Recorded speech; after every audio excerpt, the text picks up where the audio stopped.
सेहत खाते जे ज़िलई ऑफिस नवाबशाह में माउ जे खीर जे फ़ाइदनि जो ॾियारो यूनिसेफ जे सहकार सां मल्हायो वियो, जंहिंमें district health officer doctor Asadullah Dahiri, deputy health officer doctor madam Amina Birohi, doctor Ghulam Mustafa Lagari, divisional director health services Allah Bakhsh Rajpar ऐं डिप्टी डायरेक्टर हेल्थ एजुकेशन शिरकत कई, जिन अलॻि अलॻि ॻाल्हाईंदे चयो त नए ॼावल ॿार खे फ़ौरन माउ जो खीरु पीआरणु लाज़मी जुज़ आहे, जेको ॼमंदे ई पीआरणु शुरू कजे। हिननि चयो त ॿार खे 6 महीननि ताईं सिर्फ़ु ऐं सिर्फ़ु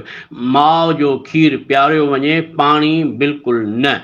हिननि वधीक चयो त 6 महीननि खां पोइ ॿार खे इज़ाफ़ी ग़िज़ा सां गॾु 2 सालनि ताईं माउ जो खीरु पीआरणु पिणु लाज़मी आहे, त जीअं ॿार तंदुरुस्त तवाना रही सघे। हिननि वधीक चयो त कोरोना या कंहिं ॿी वबाई बीमारियुनि जी सूरत में माउ पंहिंजे ऐं ॿार जी सिहत जो ख़्यालु रखण सां गॾु सिहत खाते पारां ॾसियल एहतियाती तदबीरुनि ते अमल करे ॿार खे खीरु पीआरे। काज़ी जावेद सनाई, इबरत न्यूज़ सकरन।